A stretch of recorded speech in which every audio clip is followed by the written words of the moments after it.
I just wanted to do a little video, nice and informal and relaxed, on how I take toys so deeply. I've had a lot of people on Reddit ask me about it, and I thought maybe it would just be easier to make a video. That way I can reference the video for anybody who asks. Hi, if you're somebody from Reddit, how's it going? First, I just want to start with, there are a lot of other people who are way more knowledgeable than me on the subject.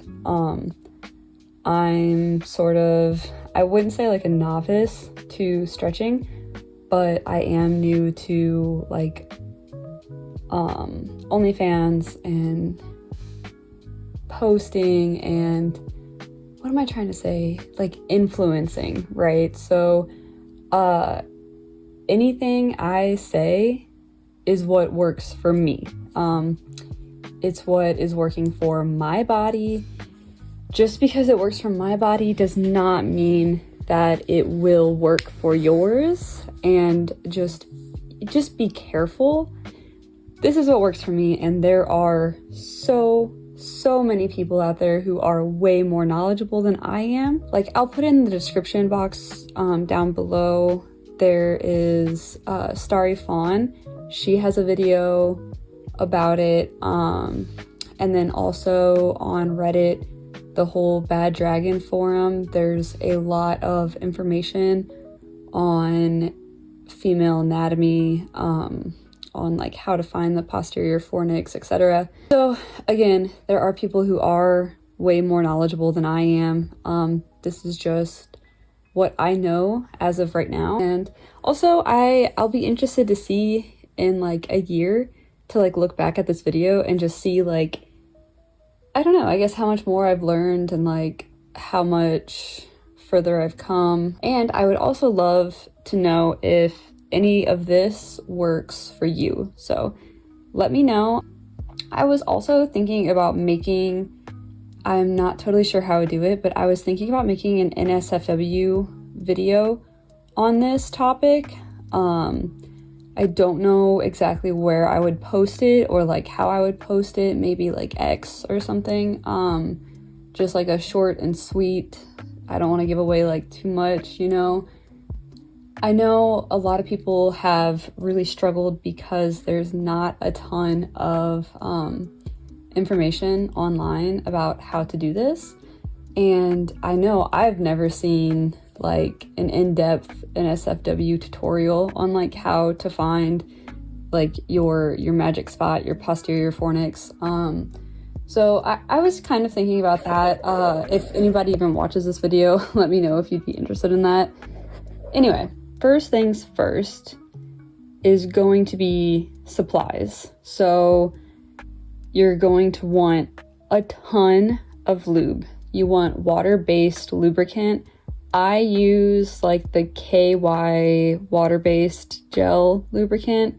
It's kind of like, in my opinion, especially with how much I use, it's a little pricey, but it's the only one that's worked for me. I have tried Bad Dragon's Cum Lube before, and I had an allergic reaction to it. Like went to the doctor and stuff, and so I'm allergic to their lube, which is a huge bummer because I know a lot of people really like it. I use the KY brand, which is fine. It works fine. It's just a little expensive for how much I go through.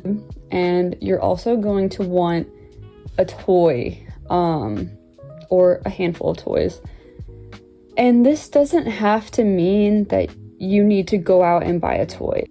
Let me explain. You want like your existing toys, first off, you want to be able to hilt those already. So before you're trying to like move up, let's just use an example and say you have an 8-inch dildo, right? You already have that in your possession.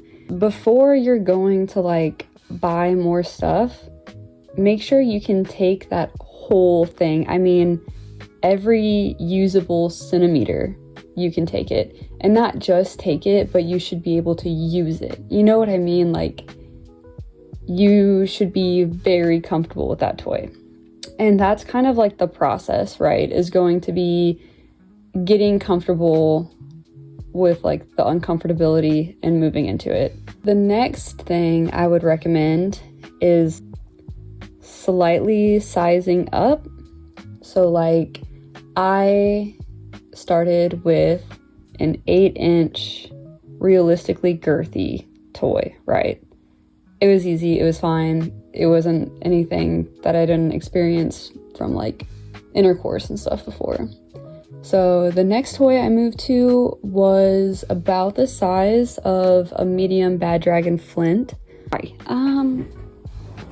Where was I? I got a toy that was the size of like a medium Bad Dragon Flint. I did not get an actual medium Bad Dragon Flint because I was already like fairly certain that I would be able to fit the medium, and I'm a little stingy, to be totally honest. So that's another thing, is this is a more affordable approach to it if you don't want to constantly be spending more and more money on Bad Dragons, which there's nothing wrong with that if you like want to. But I wanted to save my money for the big boys. I got a toy that was almost the exact same dimensions as a medium Bad Dragon Flint. I got it from Highsmith, I want to say. It's like a girthy purple dildo. They still have it online. It was a challenge. I used that for a while, but this is like when I started really getting into it, because I noticed that girth like was great. I don't know how much I can say on here, but it was great, you know? So I really enjoyed like the girthy dildos, and it was 9. It is, because I still have it and I actually still use it to this day. It's great. But it was 9.5 inches long. So once I could take that all the way to the base, and easily I could take it like hard, I could do whatever with it, you know what I mean? Then I made my first Bad Dragon purchase, and also in between all of this, I'm into, you know what I mean, I'm into these and stuff like that. So again, I don't know how much I'm allowed to say on here, but so I'm into hands, and that definitely helped with stretching too. So it all kind of like coincided with each other. And then I made my first Bad Dragon purchase, besides like I had a small chance flared and stuff, but I made my first like big Bad Dragon purchase. I bought the large chance flared, and then almost immediately after I bought the large flint. I'm still continuing to stretch and all this, and I guess like I wanted girth and depth, so this is kind of like all encompassing. Like if you want depth separately, you know, ignore anything I say about girth, but I want it all. So the first time I used the chance, I could get the head in, but I could probably only get like maybe at absolute most 6 inches of the toy in, and the large chance is 12 inches. Used that for a while, and then starting like 4 months ago is when I really got serious about it. I had taken the flint like once before, started doing my research. I wanted to know, how do people take these toys so deep? I mean, if you're like me and you've watched like Starryfawn or like Ethereal Fawn, Lily June X, like you watch them and you're like, how? You know what I mean? Like mind blown. I want to be able to do that. That's crazy. I started digging around again, doing a ton of research, and everyone's anatomy is different, right? So I kept, like, I would use the chance, which is again 12 inches long, and I would take it as deep as I could go, and I was never getting anywhere. I was never finding like the magic spot. I didn't even know what people were talking about. Like, everybody was talking about how, you know, it goes towards the back. You're supposed to angle the toy towards the back, like, you know, towards your back. And so I was trying that, but I was doing it like too extremely. Like, it was just way too extreme. And I'm gonna try with my editing. I'll try to put a picture of female anatomy up right here, so you guys can see what I'm talking about with the posterior fornix. It is located behind your uterus.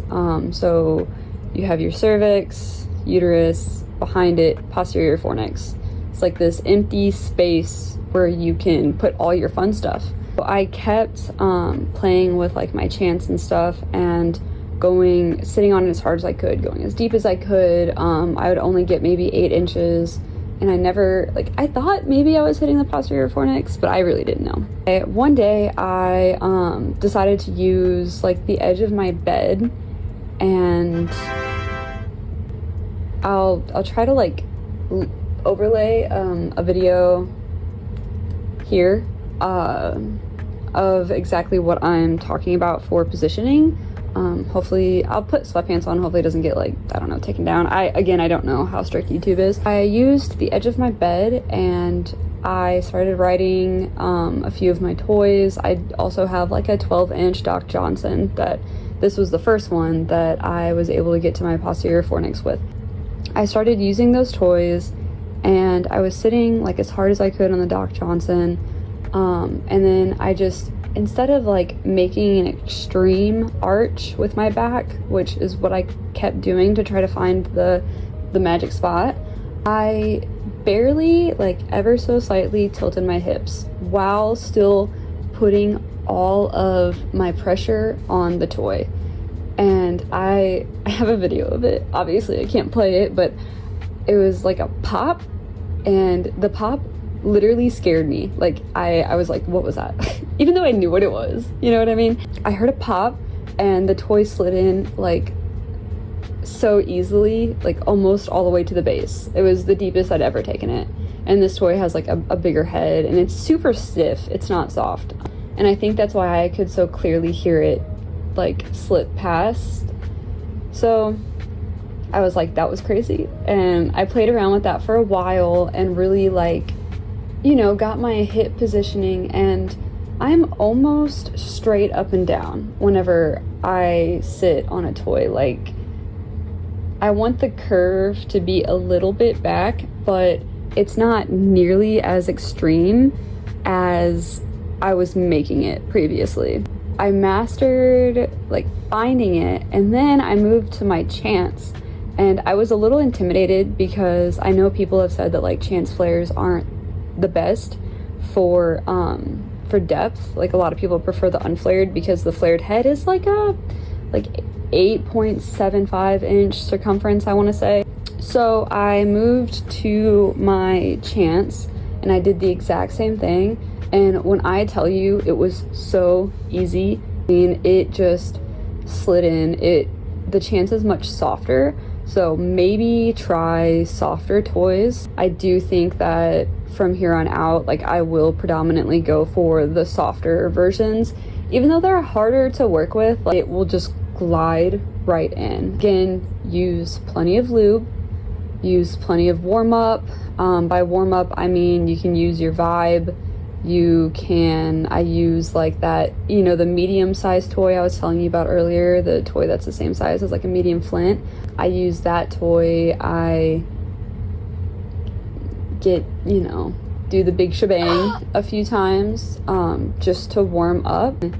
With the right positioning, like, I was able to first go completely hilt the chance, right? So there was no again, everybody's body is different, but there was no like warm up like how there is with stretching. It didn't take like more time. I'm sure as I get like I'll get a XL chance is coming now.